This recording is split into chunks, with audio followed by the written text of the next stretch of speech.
Welcome to the next of the Dialogue Project podcasts. This is Karl James, and I want to say thank you to everyone who's listened to the tracks so far.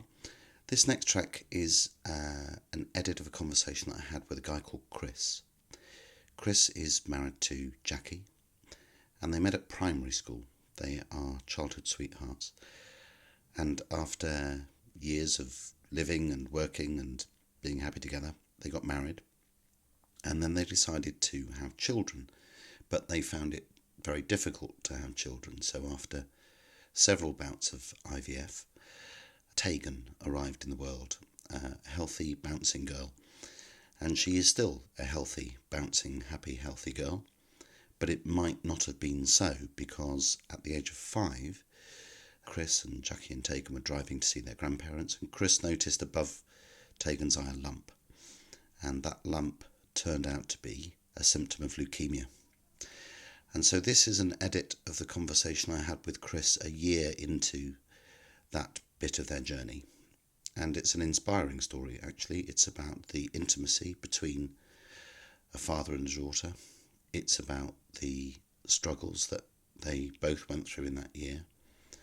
But ultimately, I think what you hear in it is a parent learning to be with his child, and as Chris says, to really look into your child's eyes. So I'd like to thank Chris, I'd like to thank Tagen and Jackie and Bria, who's now Tagen's younger sister, and I'd like to invite you to listen to this. It's called How's Tagen? What you're about to listen to is an edit created by the Dialogue Project, with the full permission of everyone involved in the conversation. If you can hear my voice clearly, the volume will be about right for you. Thank you for listening. How are you feeling about this conversation? I'm feeling fine, actually. Yeah. I'm intrigued to wonder about what I've got to say about it. You're intrigued by what you got to say? Because it'll either be nothing, or we could be here until Thursday. Yeah. It's been a long time coming. As you shed a lonesome tear. Yeah, because I think pain is an instantaneous thing. You know, if from a cut to a hurtful word, it's not something you can elevate yourself away from. If you're sitting in the moment, pinning your child down to have drugs put in them because they've got a disease. You know, I've read in the dictionary what pain was, and it's the opposite to pleasure. I can guarantee you, I can't imagine anybody finding that pleasurable, or indeed seeing it in any positive light at that moment in time. You know, I think the context of all this for me personally is you just want to be going through it yourself. Yeah, so you know, I would have swapped places with Tagen in an instant, because she's got so much more life to live than me. Yeah, so she's already going through enough, and to have her parent, you know, somebody she trusts, in a room of people she doesn't trust, be the one who's physically holding her down, is just, you know, I've had physical pain, not very much in my life, you know, I'm sure I've had some emotional pain. There can't be anything worse than that. So I don't think I did dread it. Okay. Certainly the first time I didn't dread it, because I didn't know what I was walking into. So, okay. And so it was probably most painful that time because I was surprised. The painful moment was always the stuff that Tagen said, even though it was not her intention. But that would be the reminder to me, it'd be the trigger of why, you know, of what hurt, you know, of what... In the moment of doing it, or around? Yes, no, absolutely. So it would be quite bizarre. I'd kind of, you know, there'd be lots of people in that room. So there'd be anaesthetists, doctors, nurses, you know, Uncle Tom Cobley and all it often felt like. But at a point as it was happening, then I'd almost feel it was just Tagen and I in the room. And, you know, I could see her fear. I could see her, you know, in her eyes, you know, she would be literally I would have to hold her into my chest. And they would be kind of taking the line from it, and she would be screaming and kicking, and I'd be holding her tight. But I could see her face, and you could see in her face that she was scared. She knew what was happening to her. You know, the kind of unfortunate thing for her was she was old enough to know what was happening to her, but not really old enough to apply any logic to it. And so, stupid question coming up, right? What was the pain that you were feeling? Do you see what I mean? Because nobody was physically hurting you. Yeah. Where was the pain going in? Was it in what you saw? Was it in what you heard? Was it the struggle of her little body against your arms? Or where was it going in? Through her eyes, through my eyes. Right. You know, I just, you know, I think my instinct is to want to protect. It's become even more so this year. But, you know, I felt like I was betraying her. And that, you know, what, even that I was taking the choices away from her. You know, I was making choices for her, and I know you do that as a parent, but this isn't the extreme. You know, I'm making a choice. You know, in those instances, I'm making a choice to let them put her to sleep, which has a risk to it, but then to let them put an injection into her spine of extremely toxic chemicals, with the intent of making her better, but it doesn't make you feel better at that moment in time. Yeah. You know, I mean, she's an articulate little girl for a 5-year-old, and you know, I remember saying to her, you know, I think I was as much saying this to make myself feel okay about it, but you know, these drugs are going to make you better, and she'd just look at me and say, they always make me feel poorly, Daddy, and they did.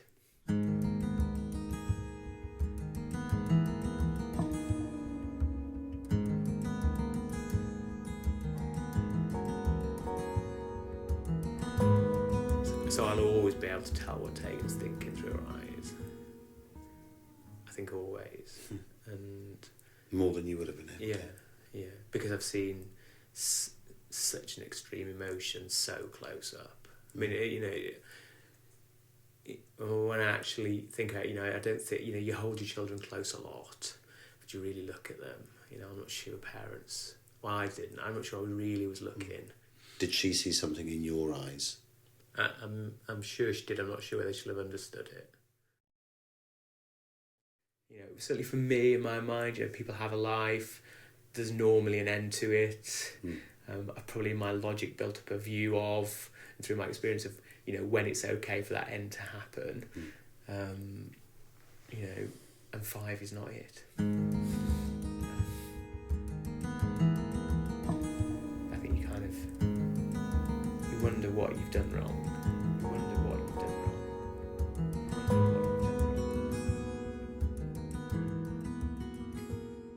So there are times when I've had to, you know, walk out after 6 hours of trying to get her to take the same little tube of medicine without her spitting it out. That, you know, I've had to walk, I think it was in Great Ormond Street in the first week, I just had to walk out and say to the nurse, I'm going for a coffee, I'll be back in 15 minutes, because it sounds awful. I'm going to strangle her if she carries on. This is a question I wanted to ask you, and I wasn't sure if it would just popped in about it a minute ago.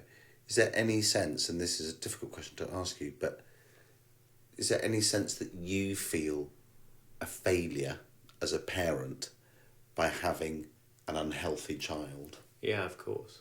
Yeah, absolutely. Of course. I'm not sure many people would understand that, but yeah, absolutely you do. You know, and that's not a logical thought, is it? Oh God, no. But you know, the twee statement, which I think, you know, is true, is you want the best for your children. Yeah, this clearly couldn't be any further away from that if I tried. Yeah, and even though again logic would say to me, well, it's not your fault, Chris. It doesn't make any difference. Yeah, you know.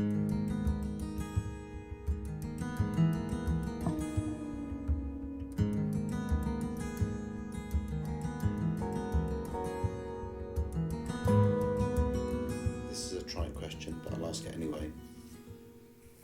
If you now, in late October 2007, could have said something to yourself the day you discovered that Tagen was seriously ill, Yeah. is there something you know now that you didn't know then that you wish you had?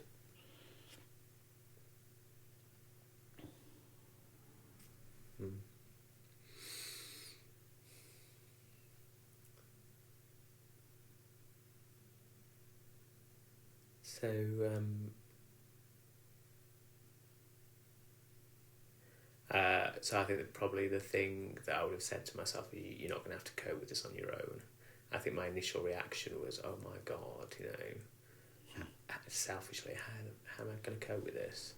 Actually, in many ways you don't, Tagen has helped me cope with it. I think, I was just consumed with fear for her. Yeah, so maybe the better way of looking at it is, she's never been bothered about this year particularly. I mean, it's been irritating to her. It's been inconvenient. It will have had an effect just because what she was expecting has been disrupted completely. But I think I thought she was scared, and she wasn't. It was just me who was scared. And I think as soon as you know that your child's not scared, suddenly you behave in a very different way. Yeah, because actually you start to realise that you're the scared one, not them. And actually then you need the fear you need to address is yours, not hers. Whereas your initial reaction is to stop her being scared, and she's suddenly, she's not actually, if she could have articulated herself, she probably said, what am I scared of, Dad? Because she didn't know what she was scared of. She was frightened of some things. Because they were being done to her, but she wasn't scared. I don't know whether she'd know this, but I'm sure I think if you said, are you scared of cancer? I think her answer would probably be no. What's there to be scared of? Am I scared of having needles? Yes, she's scared of having needles. She's not scared of cancer. I was scared of cancer. It was this thing that killed people. Are you still scared of cancer? No, I'm very respectful of it. So I'm very, looking back, I can see how quickly it was killing her. So I'm really respectful of it. I think it's, 1 in 3 people get it in the UK. So, but. I'm not scared of cancer, I think, but I'm still scared. I'm scared of Tagen dying. Yeah. So before, selfishly, I'm ready for her to die. I want to die before my child, not the other way around. This is one family who we've gone through this treatment with, or who've been around a lot. Yeah. And all 3 of her children have had cancer, and the first one died, and the second one's in remission, and the third one was the one who was having treatment while we were in the Royal Marsden, and was very seriously ill at points, but he's, touch wood again, absolutely fine at the moment. And this lady was always smiling, and her first question was always, how's Tagen?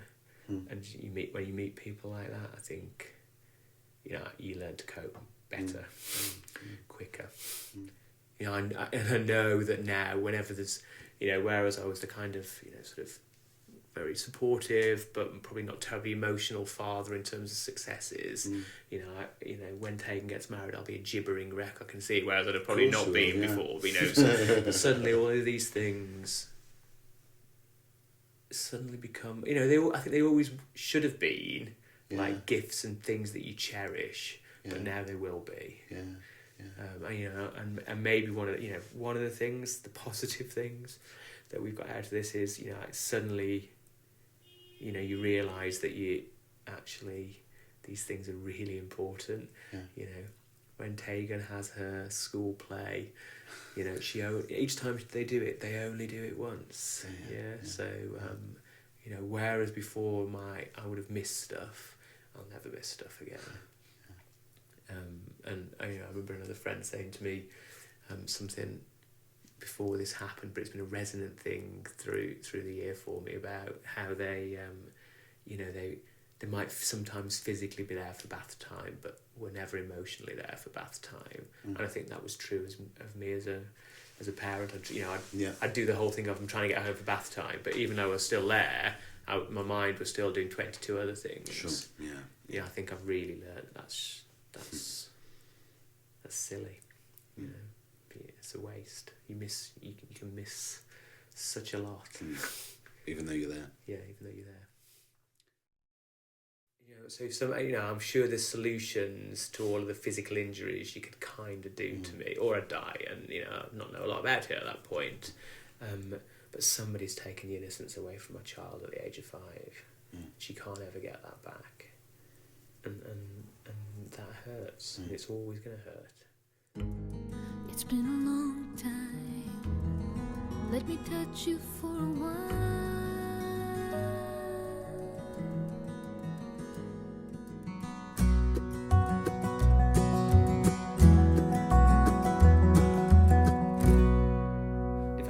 Ever to try and give anybody parenting tips, that would be my one parenting tip now. I do think you can properly look in your child's eyes, and talk to them without opening your mouth.